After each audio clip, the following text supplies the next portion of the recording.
Hello, Assalamu alaikum wa rahmatullahi wa barakatuh, everyone. It's me, Bilal.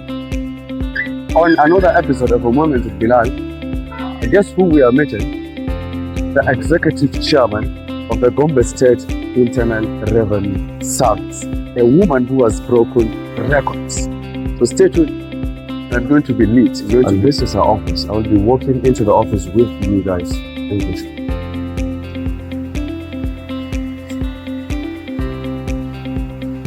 This is the waiting room. We wait until 3:30. Thank you very much. Stay tuned. It's going to be neat. Okay, Assalamu alaikum wa rahmatullahi wa barakatuh. My name is Aisha Adamiyaro Gombe. I am from Gombe State and I'm the Executive Chairman of Gombe Internal Revenue Service.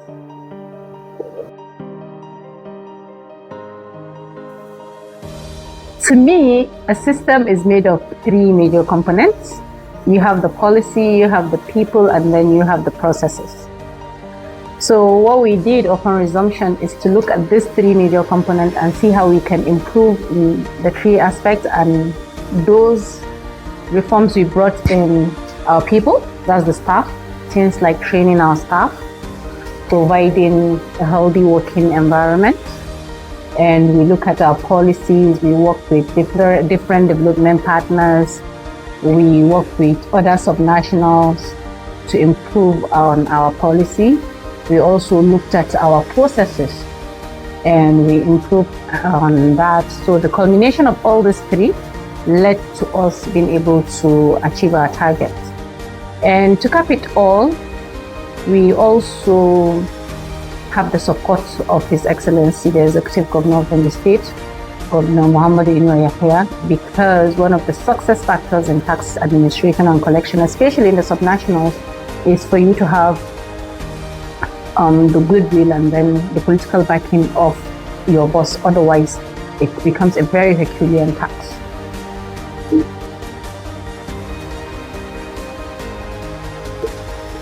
Okay, I think for me it began with the kind of family I came from. Because my late father, Alhaji Adamiyaro Gombe, has always been my biggest cheerleader. He never for a day made me feel that I am a female child. So he gave me all the opportunities in the world, and that set the pace. I will tell you a short story. In the year 2000, I was going to the university, and we stopped by my secondary school. And my dad was like, "Oh, Aisha, one day you're going to become a doctor." And I was like, Baba, how is that possible? Because I'm going to be studying economics in the university. He said, "Oh, don't you know that you can get a PhD in economics and become a doctor?" And from that day, it clicked onto my brain that, oh, so there is a journey ahead, a PhD in economics. And I set out to attain that, and alhamdulillah, I'm at the final stage of attaining my PhD.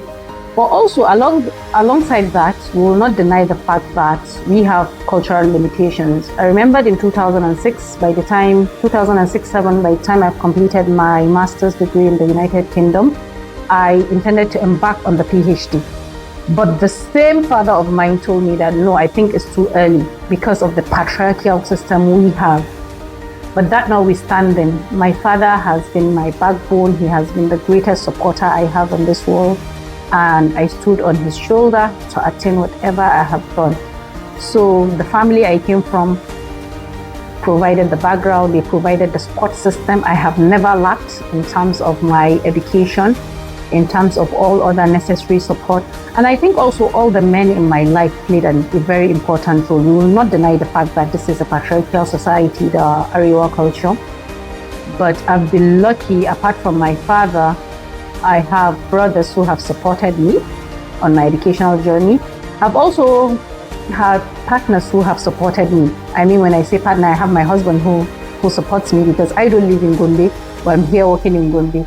And of recent, I've also had my boss support me, because without the support of His Excellency Alhaji Muhammadu Yahya, I will not have come to the limelight. So it's his belief in me that has propelled me to come to the Internal Revenue Service and then serve the good people of Gombe State.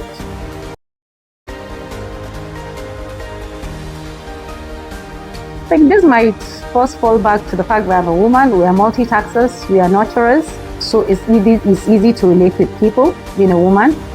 And secondly, I would say it also comes from a place of professionalism. I've worked in a bank all my life. This is my 16th year working in a bank. So I've always communicated with people. I've led groups, I've led states, and I've led regions. So the experience I have from all my work experience is coming to play here.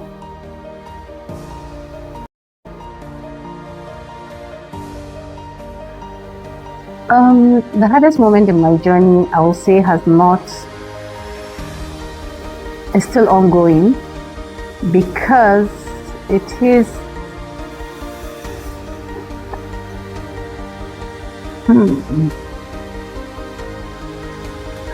when the hardest moment in this journey is trying to be who you are, trying to stay true to yourself.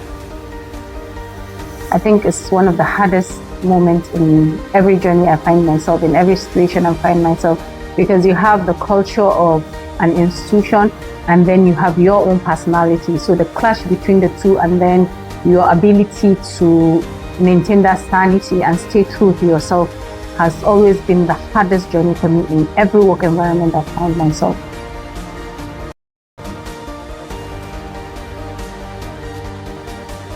Whatever girl out there, I want to tell you that the sky is the beginning. Is your ability to dream big that will take you to wherever you want to go.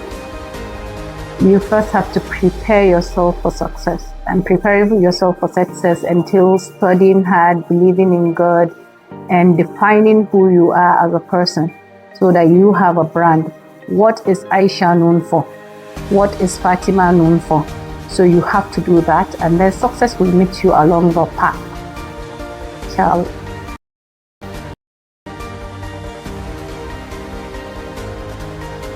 One of the biggest mistakes I've noticed with the younger generation, especially the Gen Z,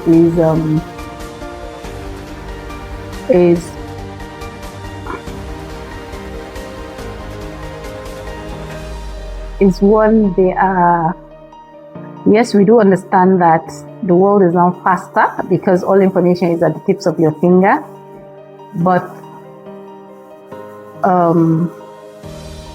there's this adage in Hausa that says, like a good broth takes a while to brew. Ko burkutu ne mai kyau yakan dade mai brewing.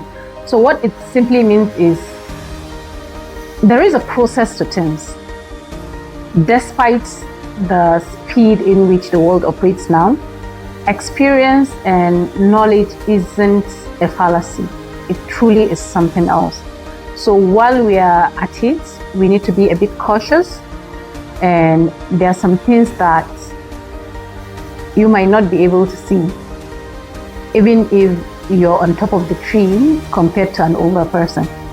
So I will advise them to be more cautious and not be rash in making their decisions.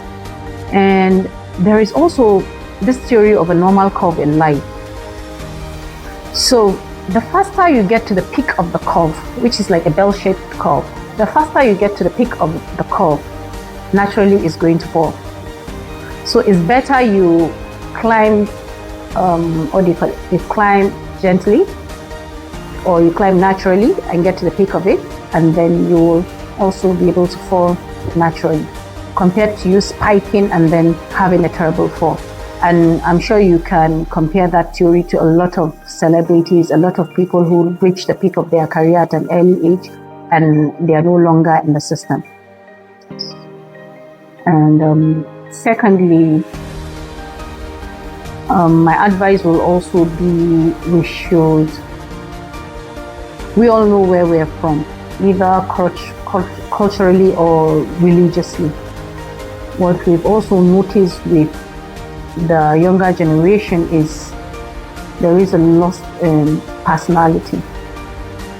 While you're importing cultures and knowledge and wisdom, you should make sure that it aligns with your culture, if that culture is not disruptive to you. And you should also make sure it aligns with your religion. because these are the cause of who you are as a human being.